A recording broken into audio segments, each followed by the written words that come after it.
I was driving home from work late one night, as I often did. I usually left work around 10 p.m. and would get home by 11:30 or so. My job was in the city, but I lived in a much quieter area outside of town.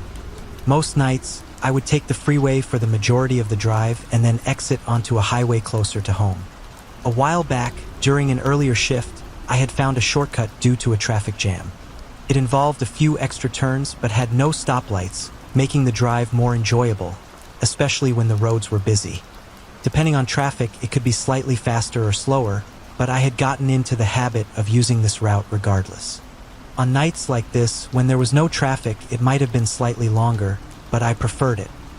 That night, I was taking the back roads, which were very quiet, with some woods and the occasional neighborhood or house scattered along the way. I was about 10 minutes from home, and the roads were practically deserted, making for easy driving. As I drove along a straight stretch, I noticed something ahead. There appeared to be some kind of construction going on. As I got closer, I saw a few orange cones and a person holding a sign on the side of the road. It was one of those illuminated stop signs used to direct traffic during road work. The person holding the sign was wearing an orange vest and standing at the side of the road. This was a one-lane road with a lane for traffic in the opposite direction, but that lane was blocked by the orange cones. I started to slow down as I approached, but something felt off. There was only one person in sight, the man holding the sign, and no other signs of construction. Aside from the cones, I couldn't tell what work was being done. Still, I didn't think much of it, tired from a long day and eager to get home. I brought my car to a stop, as the sign instructed. The man holding it then walked toward the middle of the road, directly in front of my car. He was about average height with long, dark brown hair and a bit of a goatee. As he approached, I began to feel uneasy, especially when he stopped just a foot away from my car, staring at me without saying a word. He wasn't communicating in any way, just standing there. Out of the corner of my eye, I noticed movement in my side mirror. I glanced back and saw another man emerging from the woods beside the road. He wasn't dressed like a construction worker, and what was even more concerning was that he appeared to be holding a baseball bat. He was approaching from behind, about 50 feet away, and I felt a surge of panic. Something was definitely wrong. I just wanted to leave, but the man with the stop sign was blocking my path. I rolled down my window just slightly and asked what was going on, but he didn't respond. Meanwhile, the man with the bat was getting closer. I knew I had to act fast. I quickly put my car in reverse and backed up a few feet. The man with the bat was now less than 10 feet away. I swerved to the left and sped around the man with the stop sign. He tried to block me, but I was too quick. I ran over the small cones as I sped away. In my rearview mirror, I saw the two men standing together in the middle of the road. Shaken but relieved, I immediately called the police to report what had happened. By the time any officers arrived, I assumed the men were long gone. Despite the scare, I continued to drive the same route home afterward, mostly out of routine and habit. I didn't think to change it. About a week later, I was driving home at around the same time, 10:30 or 11 o'clock at night. As I approached the same quiet stretch of road, I couldn't believe my eyes. The same man was standing there, holding the stop sign, and the two orange cones were back in the exact same spot. It was like a replay of the previous week. This time, I didn't slow down at all. In fact, I sped up slightly as I neared the man. He stepped into the road, waving his arm, trying to get me to stop, but I veered left into the other lane and drove straight through the cones, just like before. I glanced back and saw him standing on the side of the road, watching me go. Once again, I called the police to report the incident, frustrated and angry that it had happened again. I never heard anything about whether they found the men after that, but I didn't see them again either. I still don't know what their plan was, maybe to steal my car or something worse. That part of the road was especially quiet, with no houses or buildings nearby. It was a long straightaway so they could see any approaching cars from a distance. I can only hope they never managed to stop anyone else.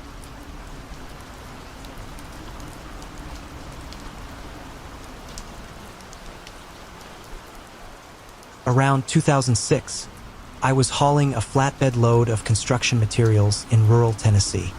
The cargo mostly consisted of drywall and roofing, all prepackaged in boxes, which required me to use strap protectors. While the memory is a bit hazy now, I recall that it was somewhere between Memphis and Nashville, likely closer to the point where the Mississippi, Alabama, and Tennessee state lines intersect. A tarp was required for the load, so I strapped everything down, covered it, and left the shipping yard. About 5 miles down the road, in the middle of nowhere on a 2-lane road, I noticed the tarp flapping in the wind. I found a wide shoulder to pull over and fix it. Realizing that I had done a poor job securing the tarp, I decided to redo the entire thing right there on the side of the road. I unhooked all the bungee straps, dragged the tarps off, rolled them back up, climbed onto the load, and started unrolling the tarps again. That's when I noticed a man walking down the side of the road, heading in my direction. At first, I didn't think much of it, but kept an eye on him since I was in such an isolated area. As I was setting the tarps in place and climbing down to hook the bungee straps, he got close enough that I started paying more attention to him than to my work. I grabbed my winch bar and placed it nearby, just in case. It's a solid 8-pound metal bar, about 4 feet long, used for tightening straps and chains, handy for protection if needed. When he finally reached me, the first thing that caught my attention was his hair. It looked like a mullet, but it was patchy and uneven, as if he had tried to cut it himself and gave up halfway through. His eyes were unsettling, not in a way that suggested he was intoxicated, but more like something wasn't quite right. His clothes were dirty and poorly maintained, with one of his tennis shoes missing laces and the tongue hanging out. He stopped near me, waited until I acknowledged him, and mentioned that he had a long walk ahead of him. I agreed, noting that we were indeed in the middle of nowhere, making it clear that I couldn't offer him a ride. He nodded and continued walking past me, but a few moments later, he stopped near the driver's door of my truck, turned around, and came back to repeat the same statement about his long walk. I apologized again, explaining that I couldn't give him a ride due to insurance restrictions. He seemed to accept it and walked off. As he moved away, I continued working on securing the tarp, keeping an eye on him. Once he was a little distance away, I resumed my task. But after a few minutes, I noticed he had turned around and was heading back towards me. This time, he was about 100 yards in front of my truck, and it looked like he was talking on a cell phone, with one hand up to his face and his other hand gesturing as though he was having a conversation. I quickly finished strapping the tarp, grabbed my winch bar, and climbed into my truck as he came within about 10 yards of me. Locking the doors, I placed the winch bar on the passenger seat, just in case. Looking closer, I realized he wasn't holding a phone at all, he was talking to his hand. His expression looked anything but friendly, and it appeared he was having an angry conversation with himself. At that point, I was thoroughly unsettled. Without wasting any more time, I started the truck, put it in gear, and pulled out without even checking for traffic. As I passed him, he was just standing there, still holding his hand to his face, staring at me with a blank, unsettling expression. I kept driving, feeling the unease grow. After shifting into 5th or 6th gear, I glanced in my rearview mirror, and to my surprise, there was no sign of him anywhere.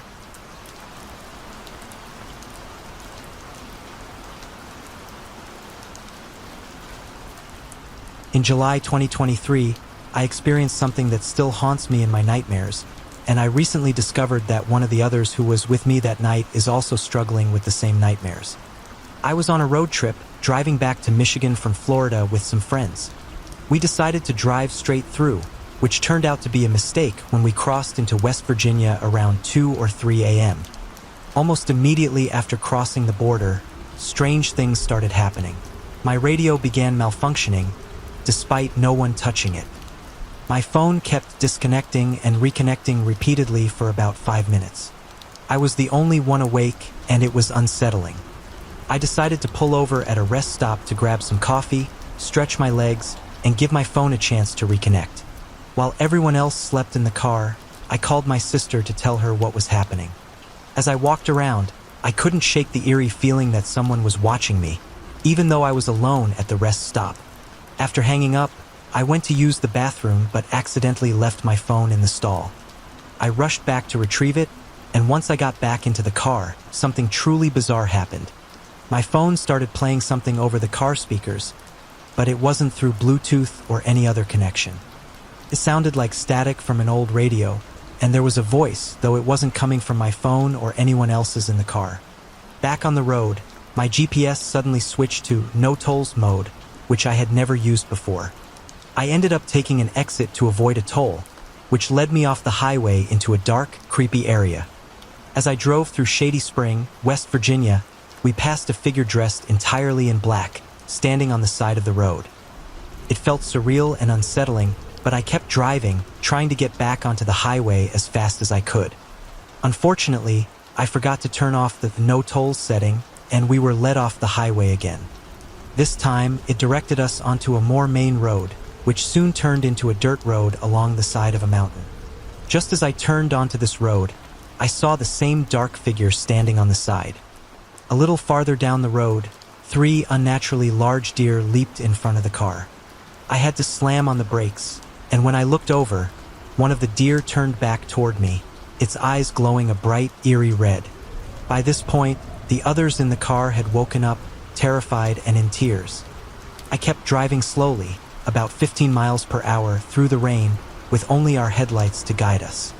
We passed trees marked with red paint and strange signs along the road, though I didn't stop to investigate. The sense of being watched returned, so I glanced in the rearview mirror. To my horror, there was a figure in black, walking no more than 15 feet behind the car, following us down the mountain. Finally, I managed to get off the dirt road and back onto the highway, but even then it wasn't over.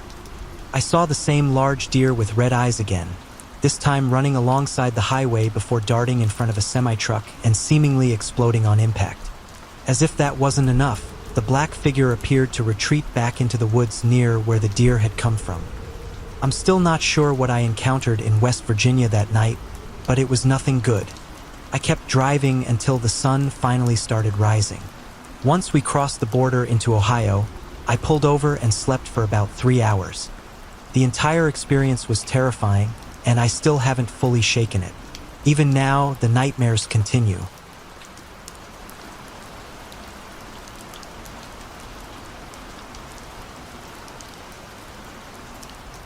My husband and I decided to visit a lookout spot known for its paranormal activity, called Dover Lights. This location is famous for colored orbs that fly around the sky in no particular pattern, each a different color. I had seen them twice before. Despite scientists' attempts to find an explanation for the phenomenon, the mystery remains unsolved. The lookout is situated deep within a wooded area atop a mountain, offering views that stretch for miles. The drive from our home takes about 45 minutes to an hour. We left a little after 11 p.m. on a clear night. By the time we reached our destination, a massive storm had rolled in unexpectedly. It was lightning, thundering, and pouring rain. Although it had been my idea to come, as soon as my husband turned off the truck, a wave of fear washed over me. I began to cry, expressing my desire to leave. When he asked why, I couldn't articulate the reason, but I insisted I wanted to go. Reluctantly, we started driving back down the winding dirt road. About halfway down the mountain, lightning struck extremely close, causing me to jump into the floorboard of the truck. My husband slammed on the brakes, and I exclaimed in shock, while he explained that the lightning had nearly hit the truck. As I climbed back into my seat, I noticed something glowing red about 15 feet into the woods. I couldn't tear my eyes away. It seemed to be watching us, too. The creature was entirely black except for its glowing red eyes. It had bat-like ears and pointed wings tucked behind its back, visible over its shoulders. It stood about 3.5 feet tall, caught in mid-stride when we spotted it. The overwhelming feeling it emitted was terrifying. A heavy, thick darkness surrounded it, almost like the entire world had been enveloped in blackness. It was unlike anything I had ever experienced before or since. I sensed a probing presence in my mind, realizing that it was attempting to read my thoughts but was unable to do so. The creature seemed slightly annoyed by this. Our eyes remained locked for a few seconds, though it felt as if time had stopped. As we continued driving past the spot, neither of us spoke for a moment. Quietly, without looking at my husband, I whispered whether he had seen it. He turned to me, confirming that he had also witnessed the creature. I nodded, and he expressed his disbelief about what we had encountered. Now we were driving quickly, eager to escape the woods and that mountain. I suggested that it was a demon. While my husband typically doesn't believe in such things, I could tell he was shaken. He didn't want to think or talk about it again. He remarked that whatever it was nothing good and not of this world. We have discussed the experience sporadically since then. We both reflected on how it happened just moments after the lightning nearly struck our truck, which seemed too coincidental to ignore. I remain convinced that it was a demon, given the dark aura it radiated, which darkened everything around it. My curiosity lies in discovering the identity of this demon. For years, I have searched online but have never found anything that resembles it.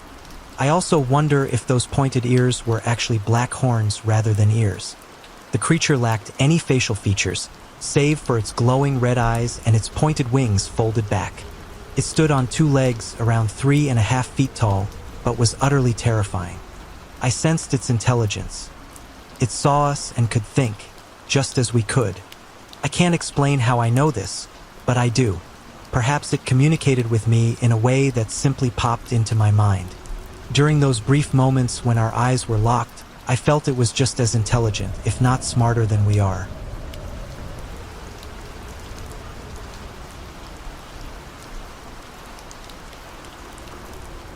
I was traveling through a remote area of Mississippi, somewhere between Clarksdale and Greenwood. The entire 250-mile drive home was along a 2-lane highway. As I left Clarksdale, the weather took a turn for the worse. I called my wife to let her know about the high wind advisories and the possibility of tornadoes throughout the Delta, promising to call her once I reached a safer area. After working a 14-hour day, I had dinner and grabbed some coffee to stay awake. If you've never driven through flat farmland at night for miles on end, it can be extremely exhausting and eerie, even without bad weather. About 30 miles into the farmland, hail began bouncing off my truck. As a native of Mississippi, I knew that in July, hail often signaled a tornado. I pulled over to the side of the road. There were no lights in sight and no other cars around. I started scanning the area, expecting a storm or tornado to appear. I rolled down the passenger window and shined a flashlight into the darkness. There was nothing. When I turned to the driver's side, I was startled to see a man's face pressed against the glass, grinning widely. I panicked, and as soon as I looked again, he was gone. I quickly shifted the truck into drive and sped off. Our trucks are equipped with cameras that record continuously, so after reaching the first safe place to stop, I called my wife again. I chose not to mention the strange man or the storm to avoid worrying her. Instead, I pulled the SD card to check the footage. To my surprise, there was no sign of the man on either the front or rear cameras. I've often chalked it up to my imagination, but since that night, I avoid driving through the Delta after dark unless it's absolutely necessary. I still remember his appearance vividly. He was tall, with an extremely pale complexion and sunken eyes. His grin was the most unsettling feature, a wide, crooked smile that stretched from corner to corner, reminiscent of the Cheshire Cat. I don't think it was due to sleep deprivation. These days, if I ever feel tired while driving, I pull over and find a hotel. I'd rather play it safe than risk my life or anyone else's.